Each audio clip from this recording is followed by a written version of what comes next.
Good afternoon, everyone. Today is 9th of January, but we are recording the scene of 8th January.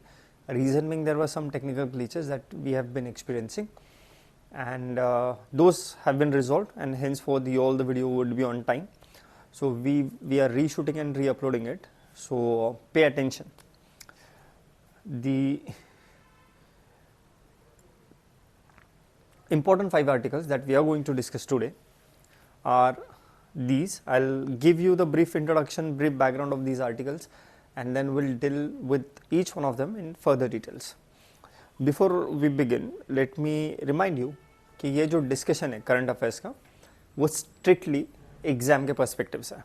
सो इसमें कहीं पे भी unnecessary information, unnecessary details नहीं होंगे. It would be very crisp 5 pointer programme. मतलब हर issue के हम सिर्फ 5 जो कोर कंसर्न्स है, कोर इश्यूज है, उनको डिस्कस करेंगे सो दैट आपको वो कॉन्सेप्ट भी क्लियर होगा और आपको मेंस के आंसर राइटिंग में भी उसका फ़ायदा होगा. All the articles will be followed by 1 MCQ based on the article.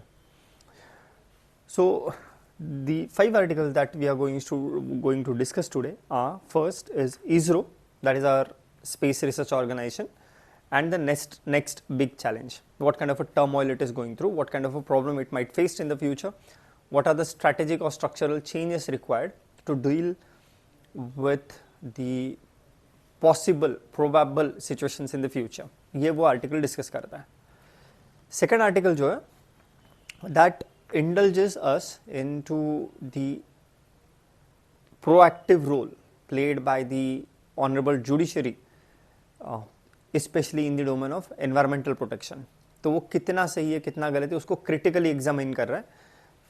Third article जो है वो ओपिनियन है शशि थरूर जी का. Shashi Tharoor has commented on the recent issue of banning Bangladeshi player in IPL and how one should look at the issue of cricket and politics. This is his perspective. So whatever we are going to discuss, वो उनका opinion होगा, and this would be enriching in terms of interview जो लोग इस साल interview देने वाले हैं. If the question comes, you may take some insights from this particular opinion. This is from the Indian Express. The fourth article is regarding gig workers. Exploitation is built into the gig economy, work culture. ऐसा इस argument को put forth करता है fourth article. And the fifth article is about Vikasit Bharat, how youth is going to play an important role. The fifth article is important from the perspective of Indian society, from administration, and from perspective of the essay, है ना. So let's get started, but before that let me take a moment to introduce few important launches of CSAP. The first is the foundation batch. The foundation batch is for both UPSC and APSC students. Foundation batch का मतलब होता है कि जिसमें scratch से सब कुछ पढ़ाया जाता है. Even if you have no background of any subject, here through these lectures you will be well acquainted and will be taught to handle all the subjects, understand them in depth, and acquire knowledge to crack this examination. ये जो foundation course है ये online offline दोनों mode में available है, and it is better suited for those who are working professional और house wives या जो फिजिकली क्लासरूम में आके अटेंड नहीं कर सकते, उनके लिए बेटर ऑप्शन है क्योंकि ये हाइब्रिड मॉडल में भी अवेलेबल है. इसके डिटेल्स के लिए you will have to contact on the number mention here. This is second announcement. ये क्रैश कोर्स है. ये this is suited for those जिन्होंने इस साल 2026 में अटेम्प्ट देना है और अगले 4-5 महीनों में, और जिन्होंने थोड़ा बहुत प्रिपरेशन पहले से ही कर रखा है, जिन्होंने कहीं कोचिंग कर रखी है या सेल्फ स्टडी कर रखी है और बस उनको रिक्वायर्ड है कि क्विक 2-2.5-3 महीने के अंदर पूरा सिलेबस रिवाइज हो जाए, प्रीलिम ओरिएंटेड पढ़ाई हो जाए, उनके लिए ये कोर्स है. इस कोर्स में कुछ मेजर फीचर्स है. एक, जैसे कि प्रीलिम स्पेसिफिक स्मार्ट बुक्स आपको मिलेंगे, जो कि the total number of books in prelim specific smart books are 10. उसके अलावा 15,000 MCQ का एक प्री फिट इनिशिएटिव है, एक इकोसिस्टम बिल्ड किया हम लोगों ने, उसके बारे में मैं आपको नेक्स्ट स्लाइड में एक्सप्लेन करूंगा, वो आपको मिलेगी। आपको पर्सनलाइज मेंटरशिप मिलेगा, ऑनलाइन एंड ऑफलाइन दोनों मोड में आपको लेक्चर्स मिलेंगे। Current affairs is also an integral part of this course. इसके अनाउंसमेंट या ये कब लॉन्च होगा इसके details we will be sharing it soon. उसके लिए you will have to stay tuned to CSAP social media handles, be it Instagram, be it YouTube, be it Telegram channel, be it WhatsApp channel, आपको उसके ऊपर इनपुट्स मिल जाएंगे। और अगर आपको और डिटेल्स चाहिए तो you can always contact on the number mentioned here. Here is what I was referring to, the prefit ecosystem initiative. In prefit the idea is to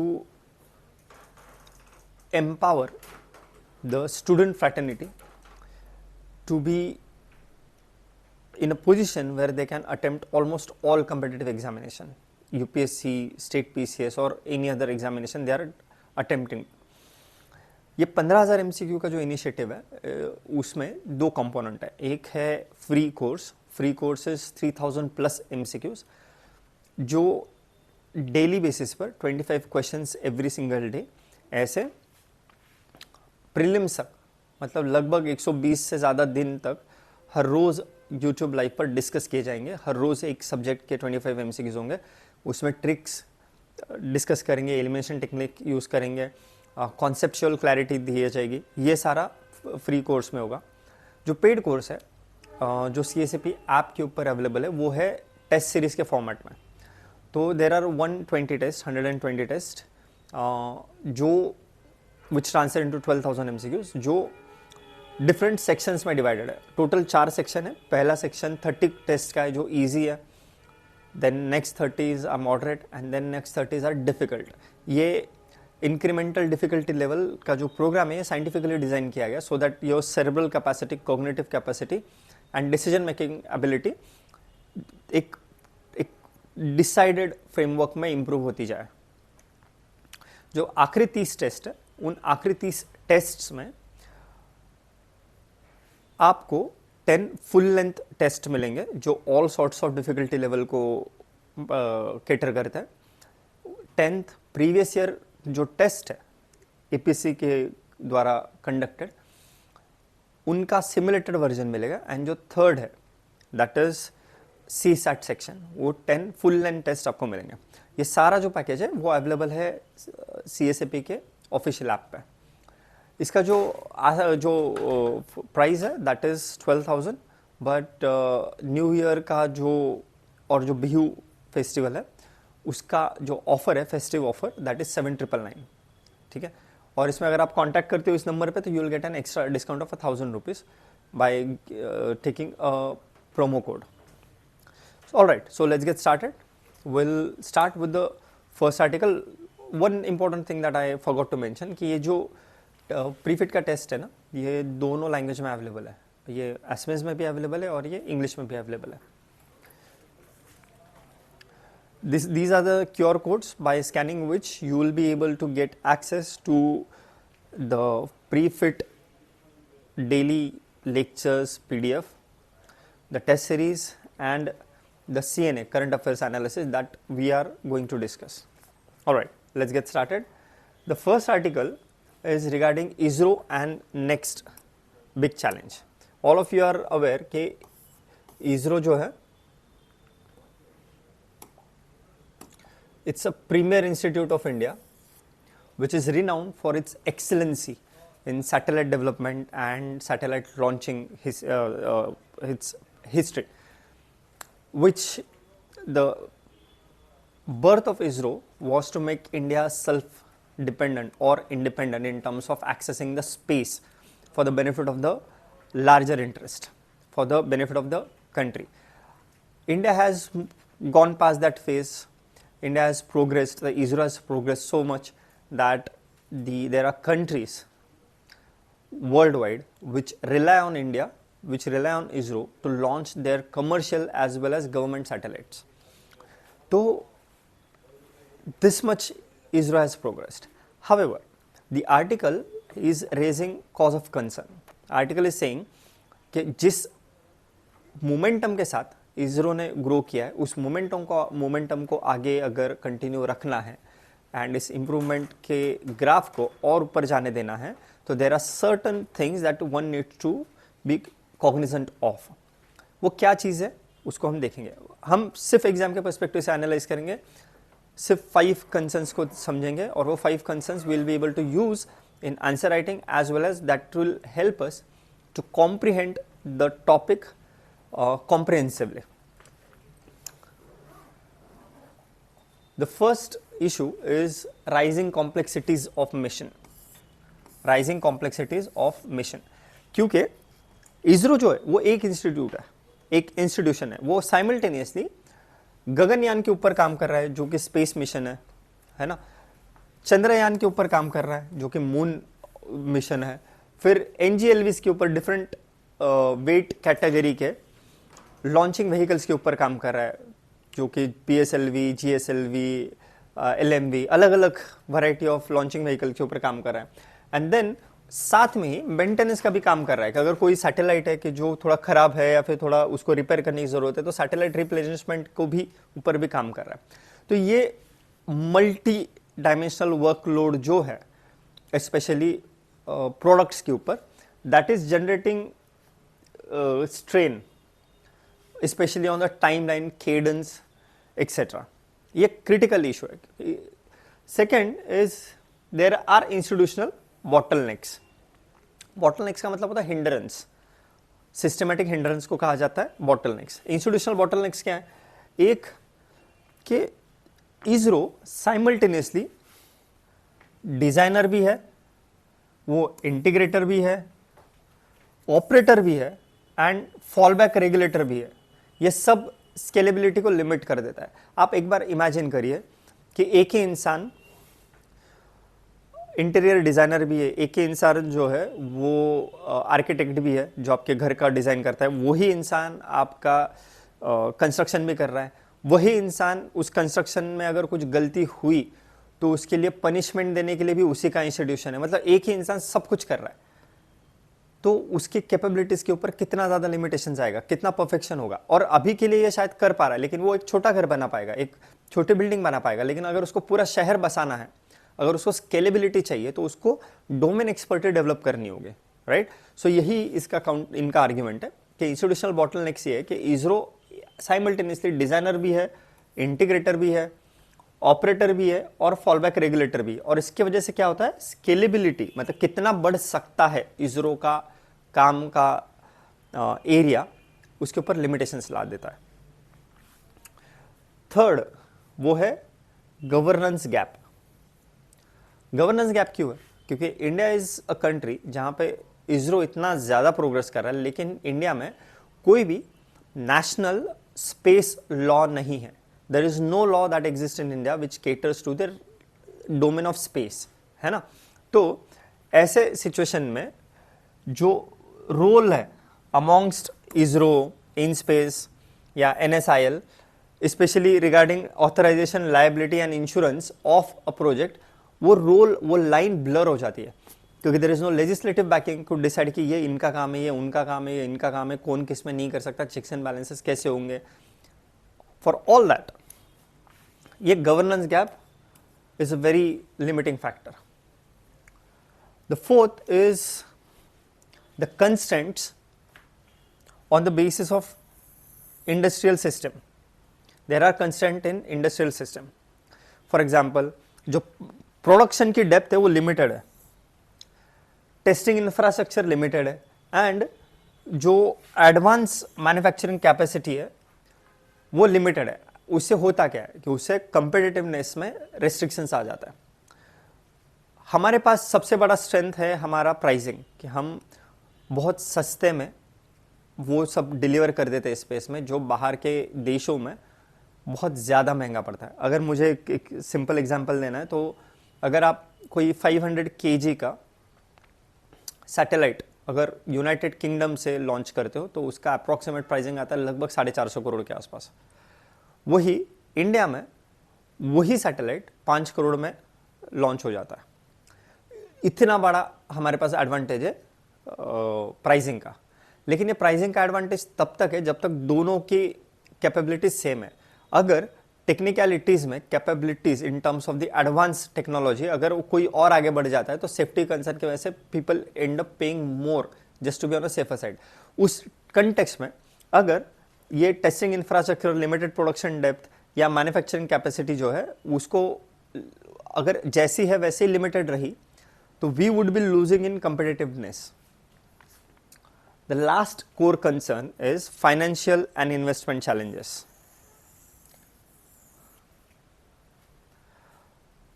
For a while, space sector investments are declining and जो long hardware development cycles है वो hinder कर रहे हैं specially for private scaling. क्योंकि कोई भी अगर लॉन्च व्हीकल है ना, बेट, जीएसएलवी, पीएसएलवी, एलएमवी, कोई भी हो, ये लॉन्च व्हीकल को डेवलप करने के लिए it takes years and years, sometime it takes decades. तो ये लॉन्ग टर्म इन्वेस्टमेंट है। इस कैपेबिलिटी को डेवलप करने के लिए we need private investment as well, but private investment may not put their money into something that is like 2 decades beyond और 1 decade beyond. यहाँ पे गवर्नमेंट को अपना रोल प्ले करना पड़ेगा। Private investment can be product specific but not the technology specific, right. तो इसकी वजह से the declining space sector investment from the side of the government as well as from the private can be a cause of concern. ये 5 important issues थे from which you will be able to write mains answer and deal with the complex MCQs. Try and attempt this MCQ. According to the article, what is the most critical requirement for ISRO's next phase of growth? A. Increasing the number of flagship missions. B. Expanding launch vehicles without private participation. C. Building sustained institutional capacity supported by clear governance and law. Or D. Reducing collaboration with international space agencies. क्या होगा correct answer? Correct answer would be C. Building sustained institutional capacity supported by a clear governance and a law. Alright? Alright, let's jump on to the next article. Next article deals with the top courts, as in Supreme Court's green governance, which has become a cause for uncertainty.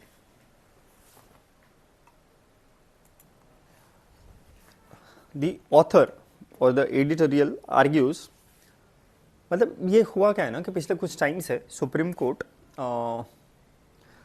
Court का काम ये है कि अगर कोई law आया है तो उसको वंस लॉ इज पास्ड, जब लॉ बन गया तो उसके बाद में उसको जुडिशियल रिव्यू के पर्सपेक्टिव से देखना कि whether it withstands the boundaries of the constitution.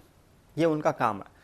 Article ये आर्ग्यू कर रहा है कि सुप्रीम कोर्ट उस बाउंड्री के बियॉन्ड जाकर before it becomes a law, specially in case of environmental protection, वो लॉ बनने से पहले ही लेजिस्लेटिव बॉडी को, मतलब पार्लियामेंट को या डिफरेंट स्टेट्स को खुद बता रहा है कि आप लॉ में ये लेकर आइए। तो that from the perspective of the author he is arguing कि ये थोड़ा सा लाइन क्रॉस करके जुडिशियल एक्टिविज्म में इन्वेड कर रहा है। तो ये एनवायरमेंटल कंसर्न से इंस्पायर्ड जरूर है, लेकिन ये जुडिशियल एक्टिविज्म के हर डोमेन में इस आर्टिकल से we can get 5 core concern issues जो हम किसी भी जुडिशियल एक्टिविज्म के डोमेन में यूज कर सकते हैं। First is judicial overreach into regulation. So the court, it has been observed that it is often substituting itself for statutory regulator rather than correcting regulatory failure। पढ़ने के लिए या सुनने के लिए स्टेटमेंट थोड़ा कॉम्प्लिकेटेड लग सकता है, लेकिन जो एक्चुअल जॉब है कोर्ट का वो है रेगुलेटरी फेलियर को एड्रेस करना।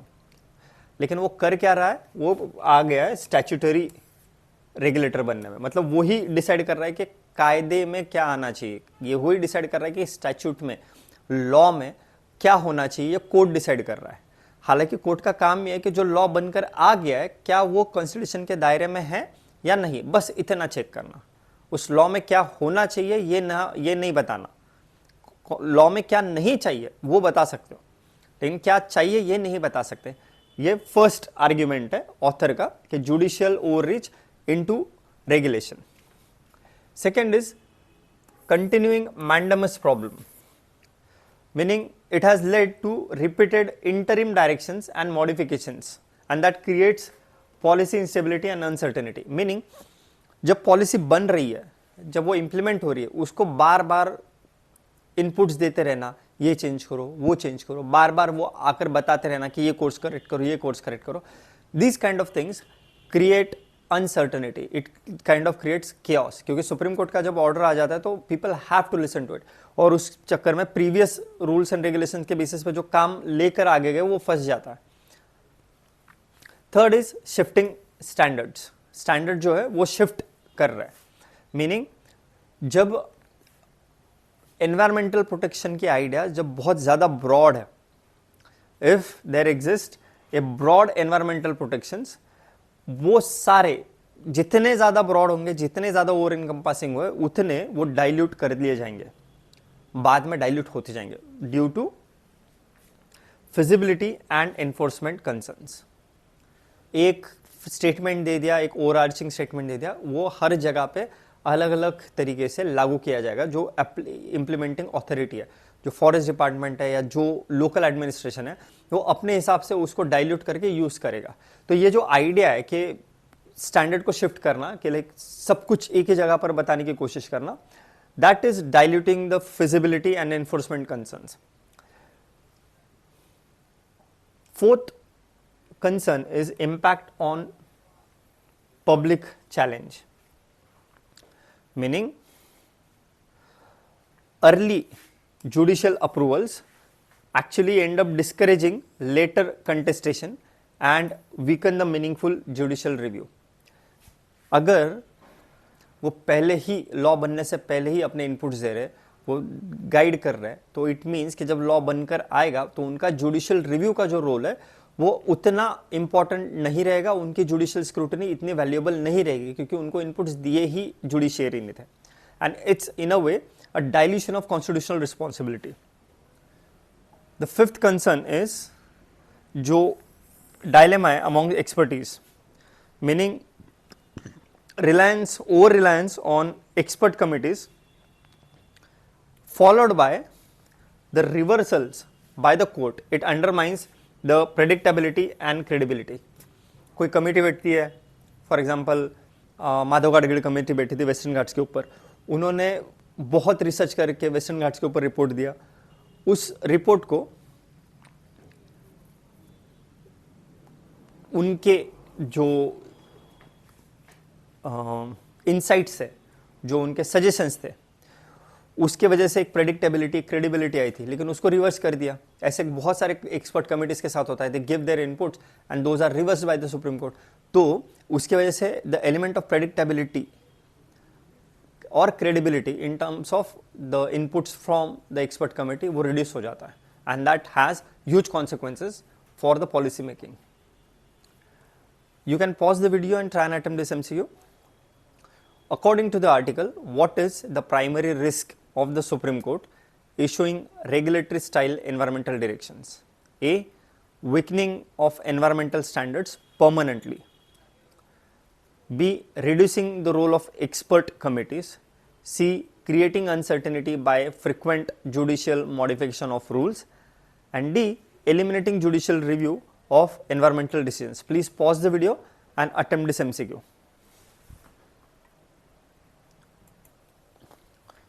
The correct answer will be C. Creating uncertainty by frequent judicial modifications of rules. Next article, देखिए इस आर्टिकल को थोड़ा आपको अच्छे से समझना होगा।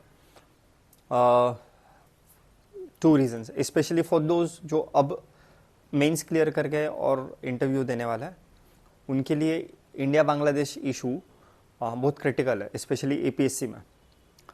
और दूसरा फॉर दोज जिनको आईआर में थोड़ा सा ज़्यादा इंटरेस्ट है. IR is an integral part of the mains, है ना. तो उसके लिए आपको you have to understand this very clearly. So background ये है कि जो बांग्लादेश में अनसर्टिनिटीज़ है, जो माइनॉरिटीज़ के अगेंस्ट क्राइम हो रहा है, उनको मारा जा रहा है, तो उसका सोशल मीडिया पे कुछ रिएक्शंस हुआ इंडिया में. To respond to that and other aspects, considering other aspects, BCCI ने एक बांग्लादेशी प्लेयर है, नाम इंपॉर्टेंट नहीं इसलिए मैं नाम नहीं ले रहा हूँ, who was auctioned in IPL to Kolkata Knight Riders. उनको कहा गया कि उस प्लेयर को कॉन्ट्रैक्ट से रिलीज कर दे. That means he should not play in IPL. उसके रिपरकशन ये हुए कि बांग्लादेश क्रिकेट बोर्ड जो उन्होंने ICC में रिक्वेस्ट फाइल की कि जो नेक्स्ट मंथ इंडिया में T20 वर्ल्ड कप होने वाला है, उस वर्ल्ड कप में Bangladesh will not participate in matches hosted in Indian venues. What it has requested to ICC इज कि उनके जो मैचेस है उनको श्रीलंका में शिफ्ट किया जाए. ये टू एंड फ्रो चल रहा है. शशि थरूर जी है, who is honourable member of parliament and very renowned figure, who is known for his comment, काफ़ी सेंसिबल कमेंट वो करते हैं. उनका ये आर्टिकल है. हम उस आर्टिकल को सिर्फ एग्जाम के पर्सपेक्टिव से देखेंगे. What his arguments are. He has caution, he has raise concerns against such actions like banning Bangladeshi cricketers. उन्होंने जो पॉइंटर्स रेज किए हैं उसमें 5 इंपॉर्टेंट है जो हमारे एग्जाम के पर्सपेक्टिव से रिलेवेंट है. First is politicisation of sport.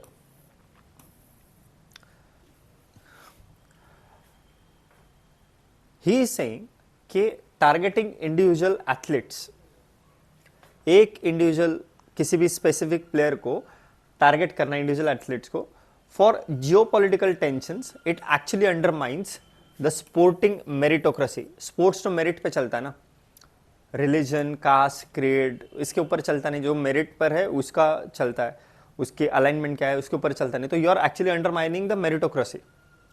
Second argument that he put forth is diplomatic miscalculation from the perspective of the foreign policy. He is arguing कि ये एक मिसकैलकुलेशन है. व्हाई? ऐसा जो रिएक्शन है we usually give to the Pakistani players.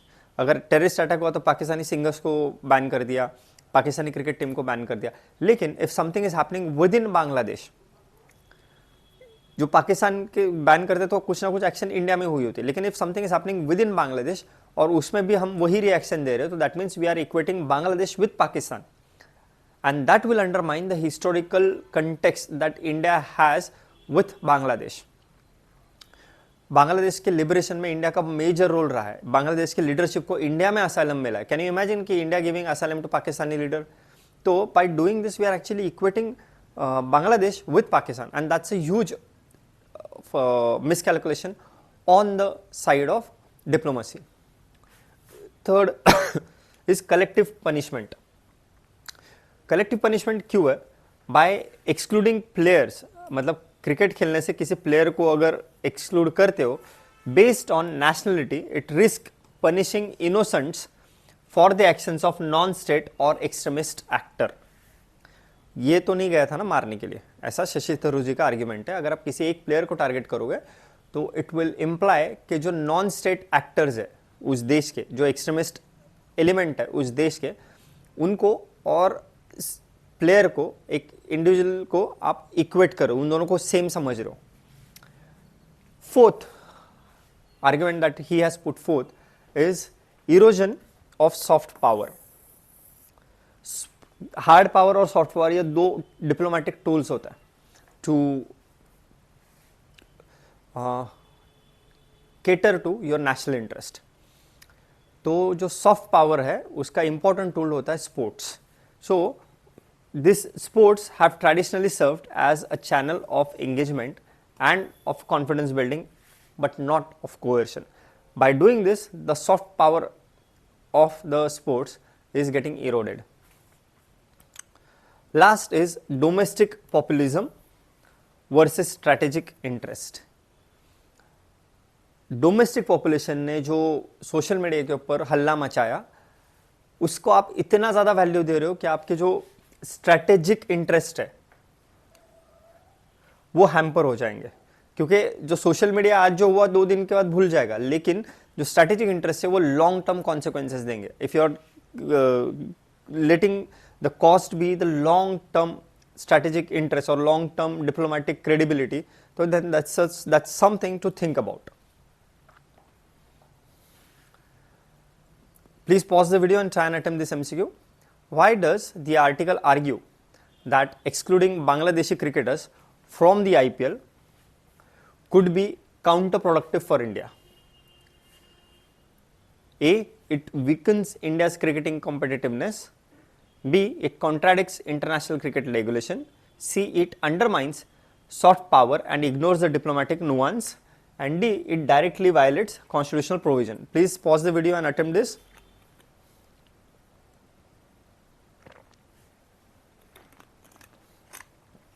Correct. The answer would be, it undermines the soft power. It undermines the soft power and ignores diplomatic nuance. Let's jump on to the next article. Gig workers. Exploitation is built into a gig work. 31 दिसंबर को सारे जो gig workers है, पहले तो समझ लीजिए gig workers होते क्या। गिग वर्कर्स मतलब जो प्लेटफॉर्म वर्कर है। प्लेटफॉर्म वर्कर मतलब कौन, कि जो ओला, उबर, जोमैटो, स्विगी, इंस्टामार्ट, ब्लिंकिट, इन तरीकों ऐसे, या फ्लिपकार्ट, अमेजोन, इनके जो डिलीवरी पार्टनर्स हैं, ये लोग जो है they are considered as gig workers. तो ये जो डिलीवरी पार्टनर्स है या जो लास्ट माइल कनेक्टिविटी देने वाले एम्प्लॉयज है, these employees decided to go on a nationwide strike on December 31 दिसंबर को, इंपॉर्टेंट डे के ऊपर उन्होंने नेशन वाइड स्ट्राइक कॉल किया। उसकी इम्प्लीकेशंस क्या हुए? कुछ नहीं हुआ। जो लोग काम पे जाना चाहते हैं उन्होंने काम किया। इनफैक्ट जो इंस्टामार्ट, स्विगी ऐसे जो ऑर्गेनाइजेशंस है, जो कंपनीज है, उन्होंने इनफैक्ट उस दिन ज़्यादा डिलीवरीज दिए क्योंकि किसी और को काम करना था, उन्होंने कर दिया। ये जो आर्टिकल है ये उस बैकग्राउंड में एनालाइज करने की कोशिश करता है कि जो स्ट्रक्चरल डिजाइन है गिग वर्क का, that enables exploitation, it weakens the labor protection and excludes the worker from meaningful social security. How does it do it? वो हम 5 कंसर्न से देखेंगे, 5 कोर इश्यूज जो है उनसे देखेंगे। First, miss classification of workers.